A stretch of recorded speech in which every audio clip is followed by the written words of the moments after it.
Assalamu alaikum jamian wa rahmatullahi wa barakatuh. As always, a very warm welcome to all our dear brothers, sisters, and our family members here at Sophia TV on this special show of Hajj entitled Practices and Philosophies of Hajj itself. I'm joined here today by my dear brothers and our dear respected Hajj expert, Syed Raza Rizvi. And today we are also in the presence of the Holy Kaaba as well as Maqam Ibrahim. And although there are demonstrations, the purpose of today's episode, inshallah, is to show you, both you and I and our brothers here today, how we perform this tawaf around the Holy Kaaba. So without any further delay, I would like to welcome our dear respected Syed. Sayyidina, Assalamu alaikum. Wa alaikum assalam wa rahmatullah. I hope you're well today, inshallah. Alhamdulillah. Dear Syed, as I was explaining to our dear guests, today is a very special episode because we are going to be in the presence of the Holy Kaaba, although it's not the real one. But we're going to be going around the tawaf itself. So before we even start that, could you give us a brief overview of what is this tawaf and what it entails? Bismillah ar-Rahman ar-Rahim. Probably the most important part of Hajj is going around Kaaba, circumambulation of Kaaba, tawaf. It is a sign of love and it is an obligation from Allah subhanahu wa ta'ala. He has named Kaaba Baytullah, his house, the house of Allah. And all of the signs of God are pertaining around many of the locations inside Kaaba. Now, Kaaba itself is a building and it has walls. It has the room inside. There is a door. Maqam Ibrahim, this is how it is. Hajr Ismail, Mizabur Rahmah. This is where Maqam Ismail is, where the grave of Nabi Ismail alayhi salam, his mother Hajj, and also many other prophets from his progeny. The Kaaba itself was originally built by, we've already gone through the details, by Nabi Ibrahim and Nabi Ismail alayhi salam, before that Hazrat Adam. So inside Kaaba, you can pray if you get inside, and you have to face the center of Kaaba and not just in any direction. The main door of Kaaba itself is on a height. There is also now another entrance from the basement. It's a very tall building and it has, when you go into the presence of Kaaba, you feel that you are in a very holy place. Certainly. Hajr Aswad, the black stone, is right next to the door of Kaaba. And it is a condition when doing tawaf that people should, their entire body, the clothing, has to be pure, meaning ritually tahir, ritually pure. It has to be clean. Secondly, all men and women have to be in the state of ablution, in the state of ghusl or wudu. So they must have wudu. Now with wudu, obviously, once you're inside, for men also, they must be circumcised. And for all men and women, when starting the tawaf, they have to start from Hajr Aswad in a diagonal shape, so not on the side. Now they've taken off the green light and the black marking on the white marble. Yes. That used to be the starting point of tawaf. Okay. So you have to start from Hajr Aswad and end at Hajr Aswad in the state of wudu. And it is wajib to perform the tawaf between Khana Kaaba, between Kaaba and Maqam Ibrahim. However, Ayat al-Sistani says that if the crowd is so large that it goes beyond Maqam Ibrahim, yes, beyond the 14 meters, then you can do the tawaf from outside. However, you have to make sure that you're not the last person on the end of that tawaf. You're somewhere inside, and that would be fine.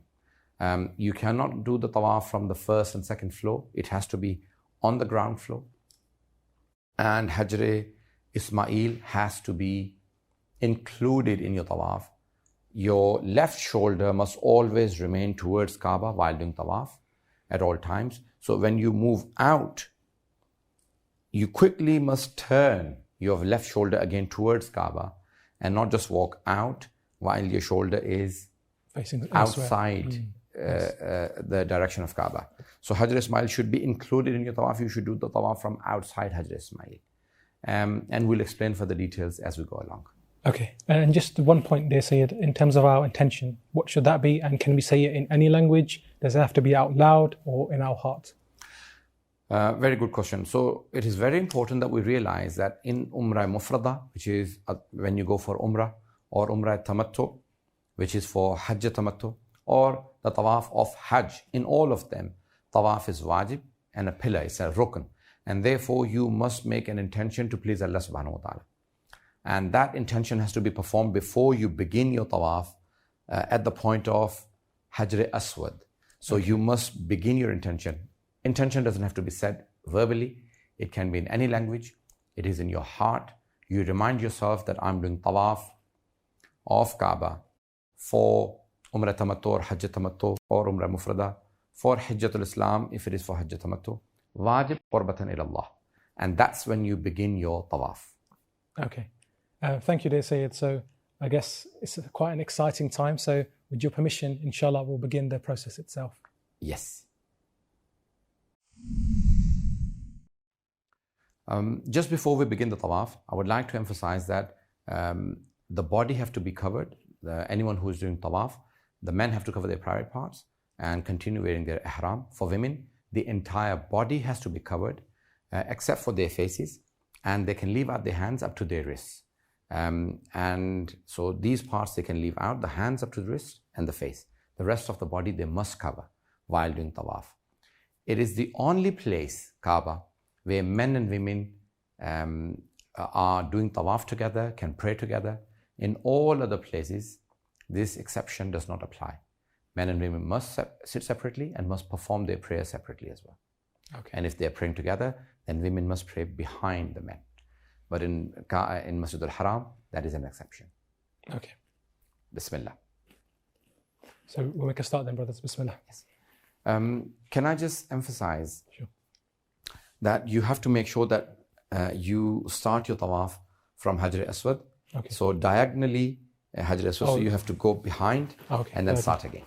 Okay, perfect. So just about here? Just about here. Okay, sure. So and shoulders towards the? Shoulders towards left. Your left shoulder should be towards Kaaba at all times. Sure, perfect. Okay. Bismillah. Bismillah.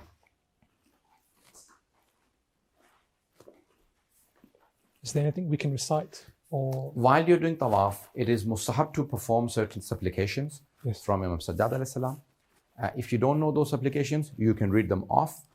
And if you do not have anything with you to read, you can just recite any part of the Holy Quran. You can read salawat, you can read istighfar, you can read whatever you have memorized from the Holy Quran, but none of those are wajib to perform. Okay.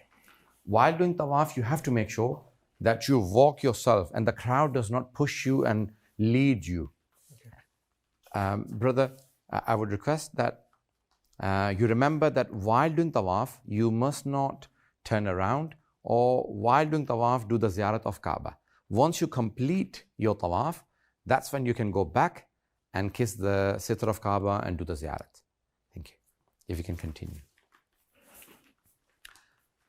While you're doing the Tawaf of Kaaba, it is, as it is one of the most important parts of Hajj, then you make sure that you are reciting something and you have good intentions, you pray, and do not pay attention to the things that are happening around you, in the sense that you have to make sure that you don't trouble any people. Brother, I would also advise, while you're doing Tawaf, although Maqam Ibrahim is very important, but you cannot turn away from Kaaba. Oh yes, the shoulder, isn't it? The shoulder has to be towards Kaaba at all times. Okay. And you cannot move out to do any ziyarat. So for that mistake, I would have to move back a bit and do it again? You have to move back a little. Okay. And if you can't because of the crowd behind you, then you just try and stop and then keep your shoulder towards Kaaba. Okay. While doing Tawaf, a person should, as much as possible, recite either the Quran, some tasbih, or salawat, or the du'as which are recommended. To remember your Tawaf, you can wear a ring and keep moving your rings to make sure that you remember what round you are in. Brother, can I stop you? You have to make sure that you do the Tawaf from outside Hajr Ismail and do not cross through Hajr Ismail. So it has to be that Hajr Ismail comes into your Tawaf and you do not cross through. Please.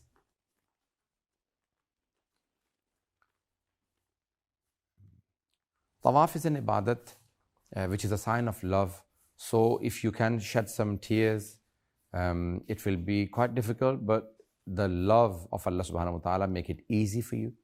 And it is the tawaf. Can I request, brother, you do not ever walk backwards in tawaf. It is anti-clockwise, and you have to make sure that you continue to do your tawaf anti-clockwise. Thank you. Just like all the whole this universe, the planets go around the sun anti-clockwise, that's how we have to do our tawaf. Perfect. Thank you so much, dear Syed. So I think we've completed some of it, and you mentioned it has to be 7 full tawaf. It has to be full 7. Okay. Now, if you either invalidate your ablution, then you have to go back and perform wudu again and come back and continue. If you break your wudu, or the time for prayer comes and they stop you from the tawaf, yes, then if it was before the 3rd round, you have to begin again the entire tawaf from round number 1 from Hajj Aswad. However, if you had completed 3.5 or 4, depending on the different maraji, then if they stop, then you can continue from where you left off. But you have to make sure that that last one, you start from Hajr Aswad again. Thank you, dear Syed. But in regards to the tawaf itself, obviously it gets quite packed, and you mentioned one of the conditions is that the ihram itself must be clean. But what if someone gets a cut or somehow the ihram becomes najis? What does a person do then? One has to make sure that the ihram is tahir at all times. And if the ihram ever becomes najis or impure, then the person has to go and quickly wash it and come back. And if it was before the 3rd round, then they have to restart. And if it was after the 4th round, then they can continue again from Hajr Aswad. Just do the last part of that round and complete the 7 rounds. For example, if they had done 4.5 or they were doing the 5th round, yes, then they will come back and start the 5th round from the beginning. Okay. And they can count the first 4. But they must clean their ihram and then come back. And in case, because I know we're walking anti-clockwise, but sometimes it can be a bit confusing. If I lose track of how many tawafs I've done, what would be the recommendation? So you will try and remind yourself and think deeply. And if you cannot remember, then you sometimes have doubt, have I performed 4 or 5? Is this my 4th round completed or 5? So you have to make sure that you always do 7. Okay. So if you were doubting that they were 4 or 5, then you will say 4 and then you complete. You have to complete 7. You have to be sure that you have performed 7. Okay. At all times. And they said, you mentioned earlier that according to Ayatollah Sistani, even if it's packed in the middle, then you can do it outside of Maqam Ibrahim, yes, with the condition that there's other people with you and you're not the last one. You're not the last person in your tawaf. So while you're doing tawaf, on your right hand side, there are some people outside. Can't we just then, if it's really, really packed, can't we just do it on the 1st or 2nd floor to make it easier? It cannot be performed on 1st or 2nd floor. It has to be on the ground floor. Okay. Thank you, dear Syed. That was very clear. And dear Syed, the next question that comes to the mind is, there may be people with disabilities. Can they do it on the wheelchair? But then again, the wheelchair can't come to the ground floor. What would they do? First of all, they would need to try and do the tawaf physically themselves. If they cannot, then they can take help, that people actually carry them either with crutches or people holding their hands or holding their shoulder, elderly. And if they can't, then you can take them on a wheelchair. But unfortunately, these days, they will not allow the wheelchair on the ground floor. In olden days, I've seen that they would carry them on a carrier. And if they cannot, then they can do from the 1st floor, but that will not be counted. So they will have to get a na'ib, a person who performs it on their behalf. So they just want to get the taste of the tawaf, but they will have a na'ib, a person who performs the tawaf on their behalf, on the ground floor. Okay. Thank you, dear Syed. Just the last question on this point. I noticed when I was going around the Holy Kaaba with my brothers here today, we tended to touch shoulders at times. In the state of ihram, perfume is not allowed. But whilst you're performing your umrah or your hajj, there are other people in the crowd who might not be in the state of ihram, and they apply perfume and the like. If you rub shoulders with them and some perfume comes onto your ihram, what can you do then? You can continue with your tawaf, and once you complete, then you can either wash it off if you can smell it, and if you can't smell it, then it's fine. But if you can smell it, then you have to remove it. But if it is perspiration, then it's okay.